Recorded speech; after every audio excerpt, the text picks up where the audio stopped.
Doctor साहब सब ठीक है ना? हाँ ठीक है, आप मरीज को बाहर ले जाइए, मुझे आपसे कुछ बात करनी है। अदारा मतलब उठो उठो उठो उठो, चलो आराम से, ख्याल से उठो। कौन?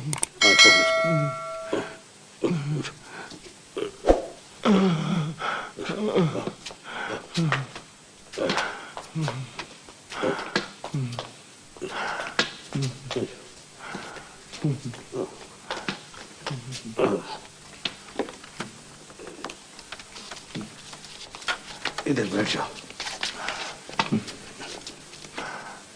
बैठ। अरे मैं डॉक्टर साहब से दवाएं लिखवा के आता हूँ। हाँ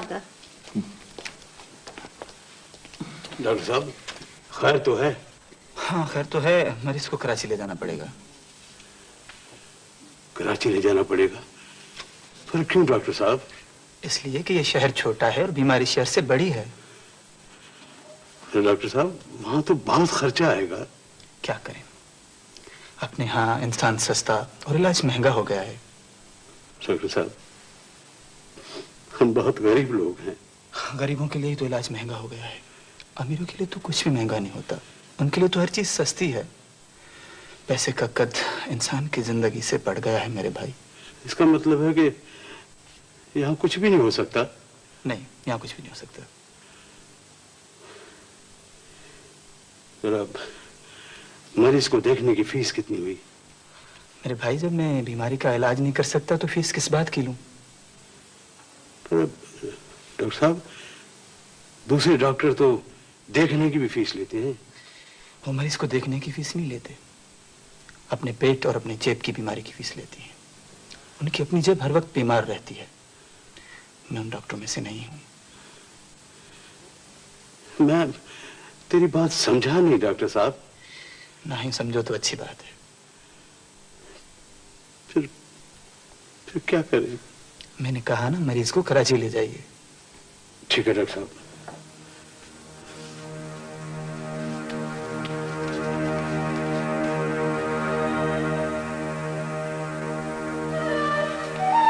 चलो। क्या हुआ गा? प्रदीप डॉक्टर साहब कहता है कि अता रहमतुल्लाह को कराची ले जाना पड़ेगा। हाँ बताओ।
मुझे दीजिए, मैं गाड़ी में रहूंगा। नहीं रहने दे, मैं खुद उठा लूंगी। नहीं, ये बहुत वजनी है। किताबों से तो मेरी दोस्ती है और दोस्ती में बोझ कुछ नहीं होता।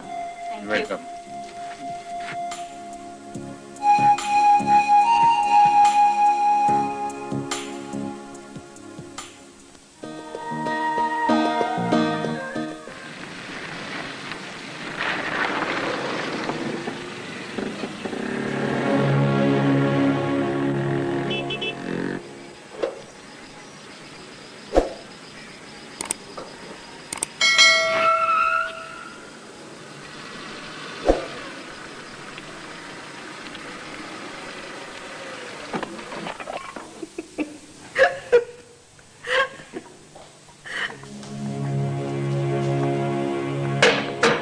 हेलो सादिया।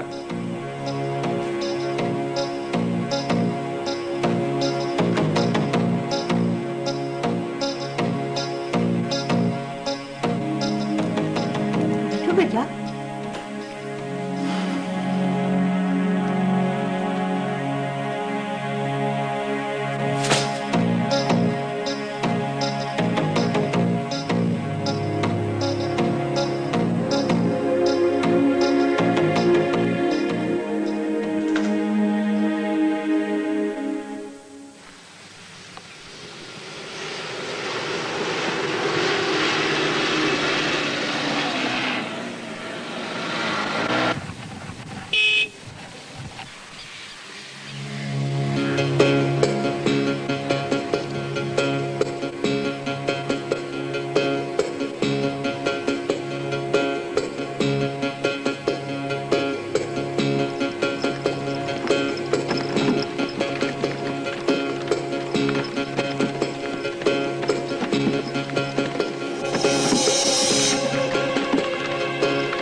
गुलाम सुल्तान, एक बात समझ में नहीं आई। क्या क्या समझ में नहीं आया? यही कि हमारे मुल्क में रिवाज है कि बड़ी गाड़ी छोटी गाड़ी को रास्ता नहीं देती। तुमने तो बैलगाड़ी को रास्ता दे दिया।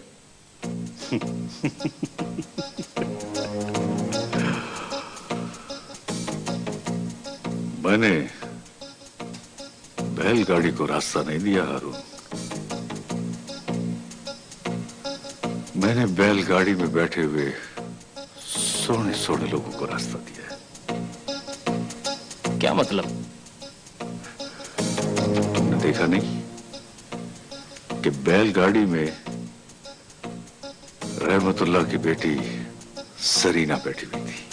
हाँ, जरीना बैठी हुई तो क्या हुआ? शहर में तो इससे भी ज्यादा खूबसूरत लड़कियां टकरा जाती हैं। वो तो ठीक है हारून, वो तो ठीक है, मगर यार कुछ अर्सा पहले मैं इसी गांव में एक गरीब आदमी था और अब बहुत बड़ा ठेकेदार बन गया हूं। तो जवानी तो पीछा नहीं छोड़ती ना बाबा। जवानी में मुझे गरीब भारी की बेटी अच्छी लगती थी और आज भी मुझे गरीब भारी की बेटी अच्छी लगती है। अब तो समझ में आ गई ना सारी बात? हाँ, अब समझ में आ गई। बैठ, बैठ।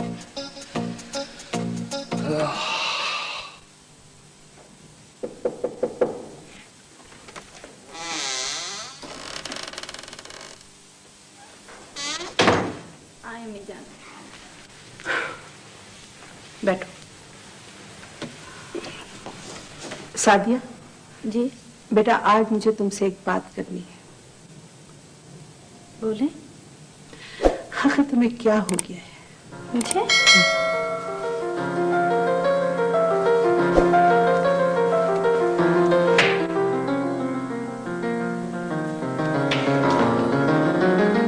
नहीं, मुझे तो कुछ नहीं हुआ, मैं तो बिल्कुल ठीक हूँ। मैं तुम्हारे कपड़ों और सेहत की बात नहीं कर रही हूँ। फिर? बेटा ये बताओ कि तुम कब तक ये तन्हा तन्हा जिंदगी गुजारोगी? तन्हा? लेकिन मैं तो अपने आप को तन्हा महसूस नहीं करती। लेकिन मैंने तो आज तक तुम्हारी दोस्ती नहीं देखी, ना किसी लड़की से ना लड़के से। उससे क्या होगा? अजीब बात है, क्या होगा? इतने पौश इलाके में रहती हो, एक से एक खानदानी पढ़ा लिखा लड़का और लड़की मैसर है। भाई बातें करते हैं, महफिलें सजाते हैं, हल्ला गुल्ला करते हैं, अच्छी अच्छी बातें करते हैं। अच्छी अच्छी बातें? ये आपसे किसने कह दिया कि ये लोग अच्छी अच्छी बातें करते हैं? मुंह टेढ़ा करके अंग्रेजी बोल लेते हैं। दिमाग में तो उनके भुस भरा रहता है, सर पे बालों की खजूर बनाए फिरते हैं, और कोई तो टखनों से फटी हुई नेकर पहन के पीठ संप्रास के मटके तोड़ता हुआ नजर आता है। किसी को देखो तो सर पे एयरपोर्ट का रनवे बनाया हुआ है, और कोई कमर तक बालों को लंबा छोड़ के लड़कियों की तरह कमर हिलाता हुआ नजर आता है। और अगर किसी से बात करो तो तान आकर किसी पॉप सिंगर या हॉलीवुड की एक्ट्रेस के स्कैंडल पे आके टूटती है। आगे बात करो तो खाक उड़ती हुई नजर आती है। ठीक है, लेकिन फिर भी किसी से दोस्ती करने में नुकसान क्या है? वक्त को जाया करना अम्मी जान, इससे बड़ा क्या नुकसान होगा? लेकिन बेटा, इस उम्र का तकाजा है महफिलें सजाना, दोस्तियां करना, घूमना फिरना। महफिलें सजाना? हाँ, वो तो मैंने सजाई हुई है। देखे ना, मेरे इस कमरे में एक से एक बड़ा और समझदार इंसान इन किताबों की सूरत में मौजूद है। ये लोग मुझे अच्छी अच्छी बातें बताते हैं, मैं सुनती हूँ। मेरी महफिल तो सजी हुई है अम्मी जान। एक मिनट। हेलो जी, जी हाँ मौजूद हैं। आपका फोन। ये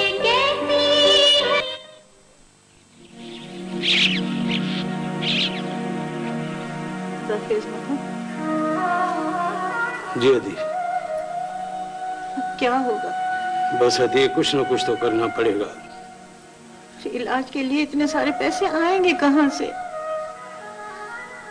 बस अदी कहीं न कहीं से तो बंदोबस्त करना पड़ेगा। हदा, तुम भी तो हमारी तरह गरीब हो। बस अदी कर्जा लेना पड़ेगा। किससे लोगे? अपना वडेरा शाह मोहम्मद, वो खुद सेठों का कर्जदार बन गया। वडेरा शाह मोहम्मद के पास पैसे होते ना तो इस वक्त हम कराची में बैठे होते। किसी और को देख लेंगे। कौन देगा? हदी, गोठ में बहुत से लोग हैं जिनके पास पैसा है। अदा वो तो नौ दौलती है, नया नया पैसा कमाया है, तो देना नहीं जानते, लेना जानते हैं। वो लोग हमारे वडेरों की तरह थोड़ी हैं। हदी देखते हैं, अल्लाह बहुत बड़ा है, कहीं न कहीं से तो कर्जा मिल जाएगा।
फिर क्या हुआ?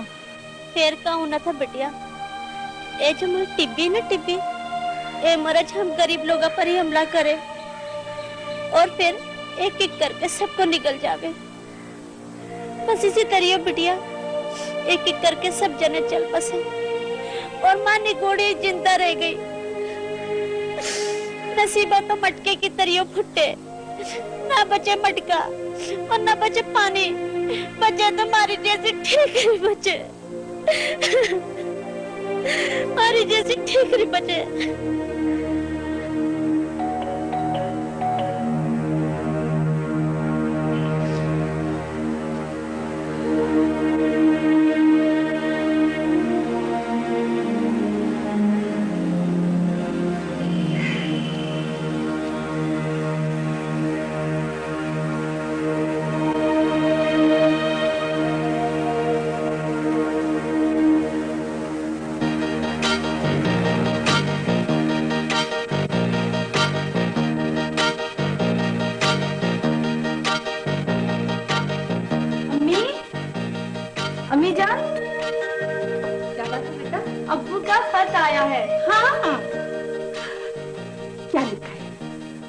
है कि मैंने अपना कारोबार लंदन में खत्म कर दिया है और मैं पाकिस्तान वापस आ रहा हूँ। बेटा तारीख लिखी आने की? नहीं अम्मी, लिखा है कि मैं आने की इत्तला फोन पर दे दूंगा।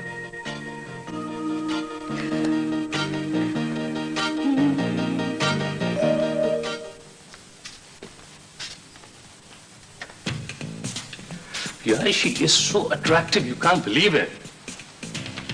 ओके यार कि वो बहुत अट्रैक्टिव है, मगर यार वो तुम्हें लिफ्ट कराती भी है या नहीं?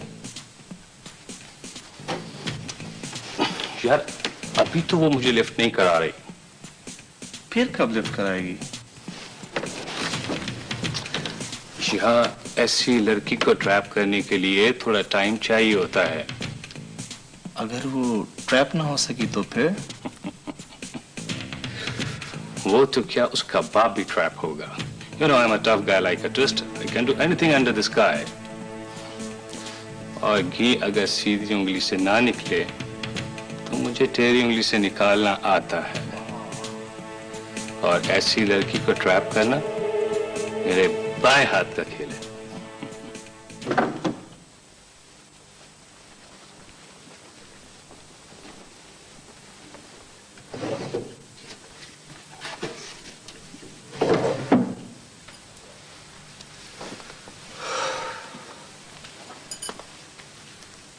क्या चाहिए? वो मेरी चेकबुक नहीं मिल रही। चेकबुक? हाँ, मालूम है तुम्हें कुछ?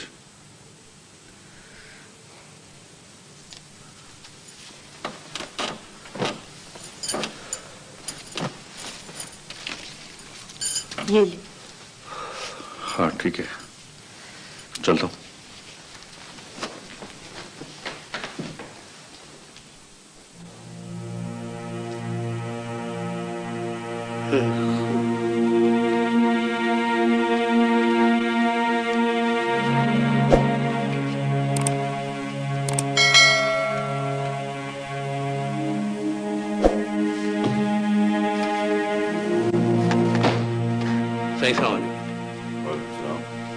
बैठो बैठो फिर। अरे ऊपर बैठो, ऊपर। मेहरबानी सर। देखो फैज मोहम्मद जी सर। मेरी जिंदगी का एक उसूल है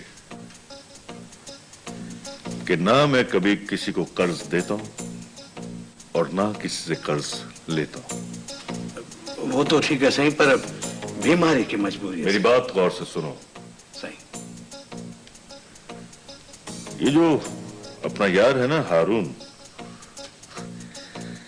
ये मेरा ऐसा यार है कि अगर ये मुझसे सर भी मांगे तो मैं कभी इनकार ना करूं। इसने मुझसे कहा और मैंने अपना असूल तोड़ दिया। मेहरबानी से। जितने पैसे तुम लोगों ने मुझसे मांगे हैं मैं उससे दुगने पैसे देने को तैयार हूं। मेहरबानी। मगर एक शर्त है नहीं। वो कैसी? कि जिस वक्त मैं पैसे वापस मांगू तो तुमको उसी वक्त पैसे वापस करना होंगे। हाजिर सही, हाजिर। क्यों हारून, ठीक कह रहा हूं ना मैं? बिल्कुल ठीक कह रहे थे।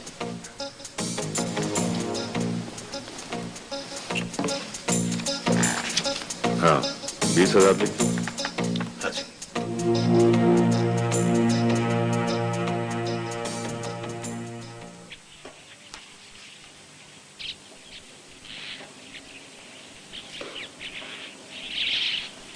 दाल जबरदस्त बनी है।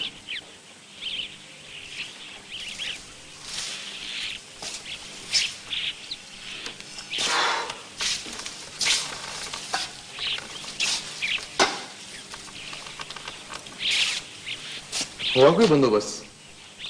छोटे बंदोबस्त कैसे नहीं होगा? आखिर रहमतुल्लाह मेरा यार और तेरी मंगेतर का बाप है। अरे वाह, उसका ख्याल हम नहीं करेंगे तो और कौन करेगा? इसको तो बड़ी फिक्र लगी हुई थी। अरे उसकी माँ, इसको फिक्र कैसे नहीं लगी होगी? आखिर इसका दिल मेरे यार के घर में टंगा हुआ है। जरीना का दिल भी तो इधर टंगा हुआ है। छोड़ो मैं इन बातों को, मेरे लिए खाना निकाल दो। चलो खाना निकाल के लाती हूँ।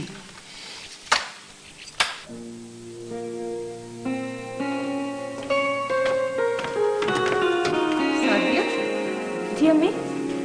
बेटा फिर किताबें खरीदने जा रही हो? नहीं अम्मी, मैं अपने माली है ना अच्छन मियाँ, उनके साथ जा रही हूँ। माली के साथ? जी उन्हीं के साथ जा रही हूँ। अजीब लड़की।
दीजिए मोहतरमा, ये है हमारा गरीब खाना। चलिए चलिए अंदर चलिए।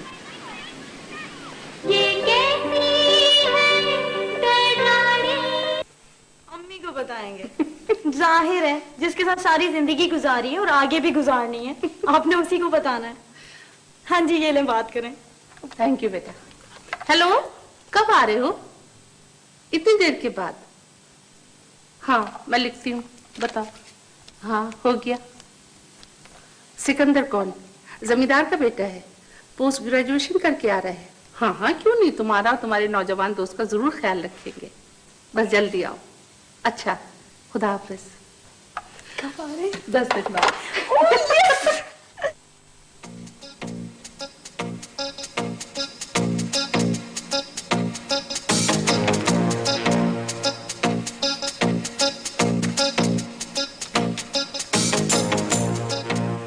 मुझे पता है कि ये बड़े डॉक्टर सरकारी अस्पताल में बीमार पर इतना ध्यान नहीं देते जितना अपने क्लिनिक पर बड़ी बड़ी फीसें लेकर ध्यान देते हैं।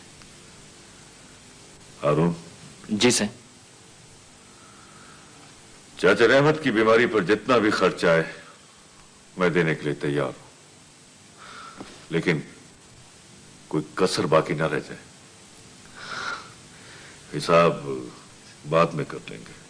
ठीक है साईं, समझ गया। अब हम जाएं? हाँ जाओ, और जाके चाचा रहमत का ख्याल रखो। मेहरबानी से।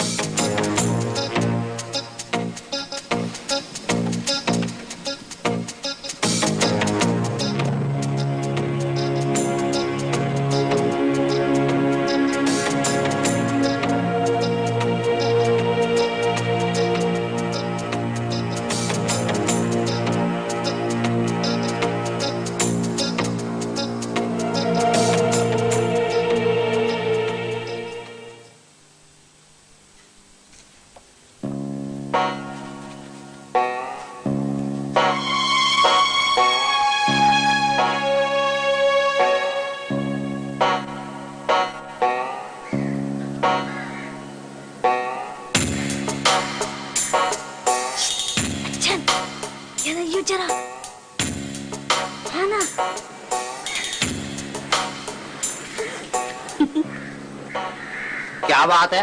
धीरे बोलियो जरा, वहाँ चल के खुद ही तमाशा देख लियो।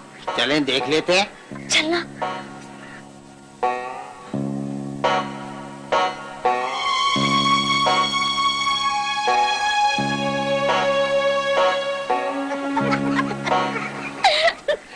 भाई ये कौन हजरात है? हजरात बजरात नहीं, मारे को तो कुछ और ही नजर आवे। एक जने ने तो मारी तरियो बाल छोड़े हुए, मालूम नहीं कि जनाना है कि मर्दाना। भाई हमें तो ना ये मर्द लग रहे हैं ना औरत। और दूसरे जने को तो देखियो, गले में जंजीरा मंजीरा पहने हुए, कान तले बाल कटाए हुए, कान भी कटवा लेते ना तो सूरज तले खूब ही चमकते। बेटा वो कहते हैं कि तुम्हारे अब्बू का शानदार इस्तकबाल करेंगे। इस्तकबाल? लेकिन अम्मी इस्तकबाल तो बड़े बड़े लीडरों का होता है, मेरे अब्बू तो बहुत सीधे साधे इंसान हैं। लेकिन फिर भी मिलने में क्या हर्ज है? बस अम्मी मैं नहीं मिलना चाहती उन लोगों से, आप उन्हें मना कर दें। ये मुझसे नहीं होगा, घर आए हुए मेहमान को लौटा देना अच्छी बात नहीं होती। अच्छा तो फिर आप कोई बहाना कर दें, कह देंगे मैं सो रही हूँ बस।